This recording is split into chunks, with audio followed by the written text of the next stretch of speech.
Hi, this is Dr. Uli Scholten. Welcome to the SkyRadar video channel. Today we talk about our 4 views in system monitoring and control. What you see here in that picture is an overview of a typical architecture that ATSEPs have to cope with. There's lots of reasons for potential causes of error.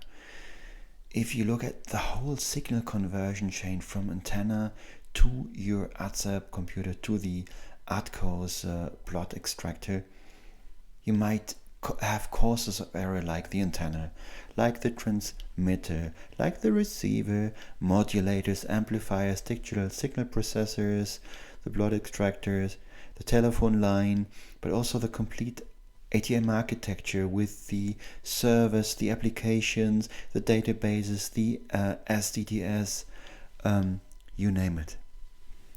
This used to be, or it is still, a real challenge for the trainers and for the ANSPs in terms of how to train, how to qualify an ATSEP in a given period of time so that he or she will be able to properly handle errors and to generate a system recovery in a shortest moment of time, shortest period of time.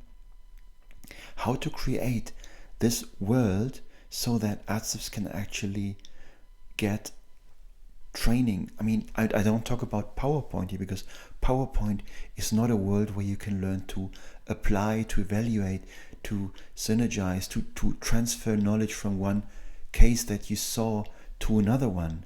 The ATSEP needs to be able to instinctively implement strategies of problem solving, and for that he or she need to have trained that hundreds and hundreds of times in a world that works. So for this we created the system monitoring and control, and there we have 4 views: the monitoring, the DCS, which is the distributed control system, the 3D sites, and the admin, which is actually the teacher panel. Let's now here have a look at the monitoring. We can, in our system monitoring and control system, we can copy or provide virtual or real components or simulated components from the ATM world. For instance, we need the servers, we need the networks, we need the applications, and we can bring them in a virtualized environment, meaning they are not simulated, but they are provided like in, for instance, the single European sky in a service-oriented architecture. Virtual servers are provided on a virtual machine connected with virtual networks, and on these servers we can put applications, we can put databases, and we can make them work. They are actually real, they're not simulated.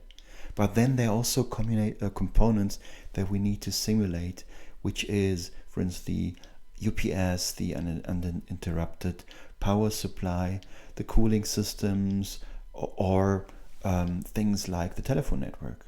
And then there is also pretty complex things to simulate, like the antenna behavior, the behavior of the modulator, or the amplifiers. How do they impact the IQ signal?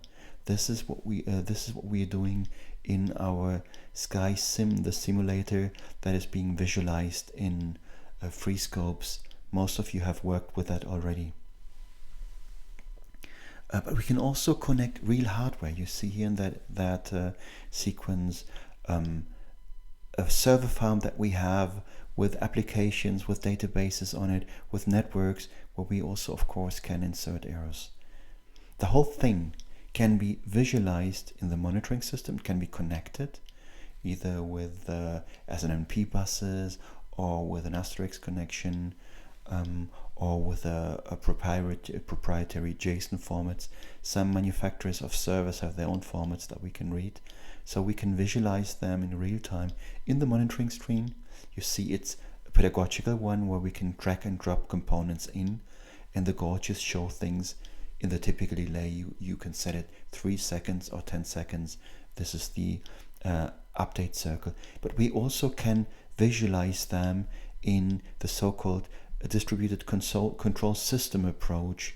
There you can also set up your systems with their the interdependencies, and they are in the same way connected to all the components, virtual, simulated or real, like in the SMC view, and they also show the errors, they show the warning, or they show the healthy situation. So logical interactions in our SMC world are close to reality. Yeah, when an error applies on the antenna, the error propagates through controller workspace. In the modern world, in the dream of IK or in a Eurocontrol, all this happens remotely. The ATSEP can work remotely. He or she switches over a transmitter that is broken or a modulator that is broken and then sends the service company to replace it. But today, and that's the reality, many things need to be done by the ATSEP himself or herself. That means they have to walk through to this the erratic application, check it, repair or replace it in shortest time in order to not to hamper aviation. So not everything is virtualized, not everything is remotely accessible. So how do we do that? We created this 3D view where we can walk, for instance, to the erratic UPS cabinet, or can climb up the tower. We can replace a broken component. It's close to a physical world. The gamers among us might say, hey, that's real. So we're close to it, and I think it also creates a fun factor. We can provide these worlds per students. That means if you're 100 students learning concurrently, 100 students have the independent virtual worlds. Of course, when we have hardware like the server rack that you saw before, you only have as many hardware servers as we can physically provide, or as your training academy can physically provide and afford.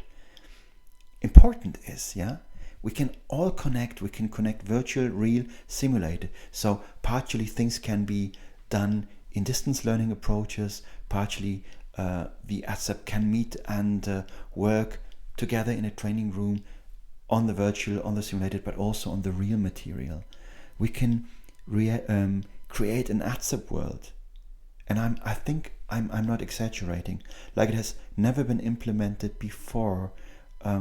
We can bring use cases to life that were never imaginable. The libraries of real, of virtual, and of simulated components, the libraries are growing continuously, and with the growth of these libraries, the variety of use cases is growing. We can save time, we can save money, and we can save lives, because the ATSEPs get better and better, more reactive, system downtimes get shorter. Please join us in our journey. We're communicating with ATSEPs from around the world, discussing use cases, optimizing and implementing them. Let's make the skies safer together, and let's make learning more fun. See you on www.SkyRadar.com. Call us, talk to us, meet us at the shows, at the conferences, or at our headquarters, and let's create something great together. Talk to you soon. Yours, Dr. Uli Scholten.